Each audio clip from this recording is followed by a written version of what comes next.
1964. Um golpe cala a voz da democracia. Depois começou a ter os ciúmes, a denúncia contra a Rádio Progresso, que ela era uma rádio política. E nós não éramos uma rádio política. Nós tínhamos, inclusive o Mário Silva era de um outro partido. Tinha gente que não exercia atividade política. O mais político fui eu, que fui vereador, né? E na época, então, surgiu e quiseram fechar a rádio. Em 1964, um grupo de pessoas que não queriam, achavam que a rádio era uma rádio política, nos prejudicaram. Nos fecharam 21 dias, nós tivemos fechado 21 dias por ordem do Terceiro Exército. E a Progresso foi vítima, né? Porque tentou, em parte, se readequar ao novo sistema, à nova vida que a gente enfrentava, porque foi uma mudança radical. Aquilo foi tido, na época, como um movimento revolucionário redentor. Era mais ou menos assim que chamava. Depois que passou, que terminou, que voltou a democracia ao país, começaram a lembrar que aquilo era uma ditadura, que aquilo foi um golpe militar. E foi efetivamente. E a Rádio Progresso pagou o preço, mais por denúncias que surgiram aqui na cidade, de gente que sabia que a rádio era de uma tendência e que agora era a oportunidade de, quem sabe, sair fora de circulação. E quando fechou era definitivo, quer dizer, a possibilidade de volta era remota. Então a gente tinha aquelas informações, a gente saímos atrás, aqui no quartel daqui, fomos a Santa Maria, a gente fazia contatos onde era possível, quer dizer, a direção ia, tentava, levava os funcionários junto para pressionar, para mostrar a situação, né, de dificuldade que estávamos vivendo. Sei que foram 21 dias de muita expectativa. 2 diretores estiveram presos, recolhidos ao quartel, um terceiro escapou porque na época estava hospitalizado e conseguiu ficar fora. Mas aqueles momentos foram bastante dramáticos para todo mundo, né? A gente não sabia o que ia acontecer e se reunia de vez em quando na casa do seu Ari Boger para ver como é que andava a situação. Eles manifestavam aquela confiança, né? Não, isso aí vai dar certo, nós vamos conseguir. E quando pouca gente acreditava, fomos a Santa Maria, tivemos um contato com um comandante que estava lá, que controlava as informações dentro do Departamento de Correios e Telégrafos. E de lá sei que a gente explicou toda a situação, como é que estava, que a rádio ia se adequar às atuais instâncias do país, né? E que seria feito um controle, e efetivamente foi. A partir dali houve uma fiscalização, tinha que se cuidar o noticiário. Eu me lembro que o Valdir e eu éramos encarregados de controlar tudo o que era noticiado. O noticiário nós tínhamos que fiscalizar antes, e qualquer coisinha suspeita a gente arriscava, tirava fora, para evitar complicação. Eu sei que foi esse sistema de vigilância, assim, por muito tempo, tanto que ele nem terminou. A gente entendeu que acabou, mas não veio uma ordem assim, a rádio não está mais sob censura. Isso não houve. Houve aquela determinação de que era para censurar tudo a partir dali. Mas depois foi indo até que desapareceu por si. Em 1966, Dr. Solon Gonçalves da Silva, o prefeito da época, em discurso no dia do aniversário do município de Juí, descreveu a Rádio Progresso desta maneira: organização modelar, primorosa na forma, magnífica na sua fisiologia, no seu funcionamento, obedecendo aos moldes mais modernos que se conhece em matéria de radiofonia.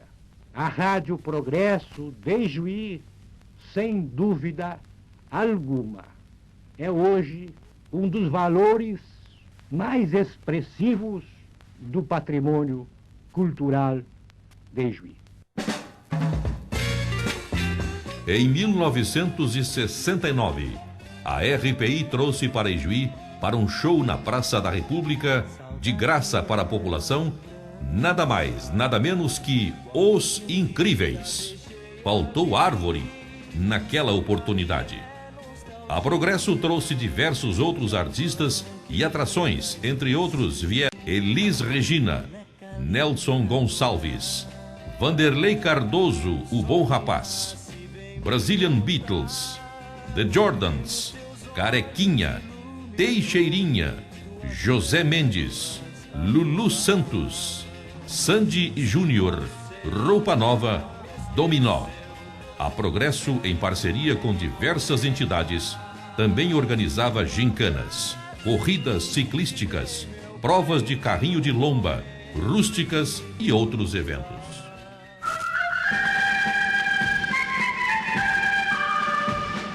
O futebol sempre causou fortes emoções na região. Gaúcho, São Luís trazem grandes recordações. O futebol de salão também reunia uma grande legião de fanáticos adoradores. O timão RPI dava show. Todos queriam desafiar os garbosos falantes. Em jogo histórico realizado na penitenciária, os detentos impuseram uma derrota cachapante aos vizinhos. Contam alguns remanescentes que os jogadores do timão RPI, a certa altura do jogo, vendo a coisa preta, pediram desculpas e entregaram o resultado. Questão de elegância e fidalguia com os adversários pela tão bela acolhida. Em 1974, a Rádio Progresso e a Rádio Repórter se uniram para uma grande façanha para a época: transmitir o jogo do Ouro Verde pela Copa Arizona, em São Paulo.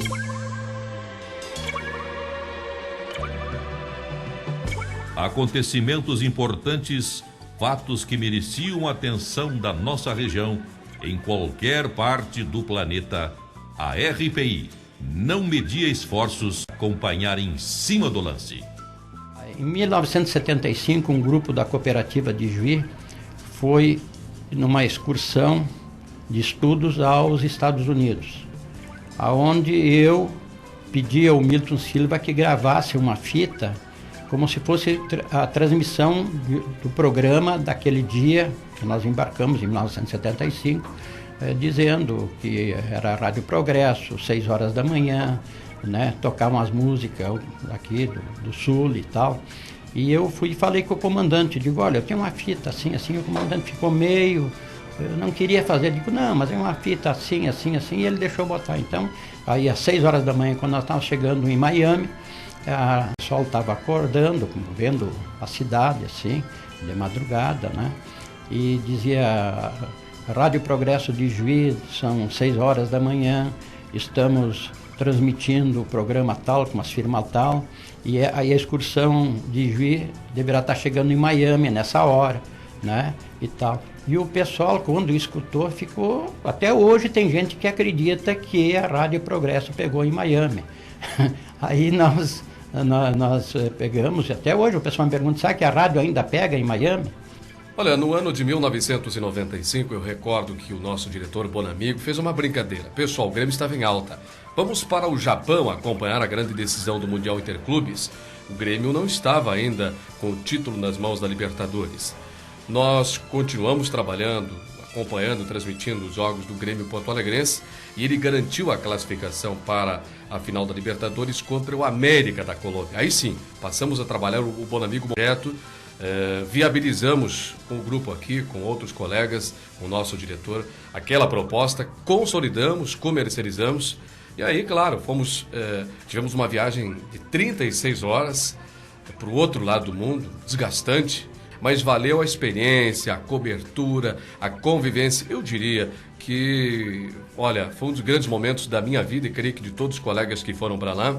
E se alguém me convidasse de novo, sem sombra de dúvida, reeditaria, e digo a vocês que vale a pena reeditar uma experiência dessa natureza, porque você cresce intelectualmente, você cresce culturalmente, então você vê a importância de você fazer uma cobertura internacional. E para os profissionais, com certeza, é um handicap que você tem em suas mãos para uma atividade futura ou para o seu dia a dia, uma lembrança que vai ficar aí na nossa mente, que é um computador permanente.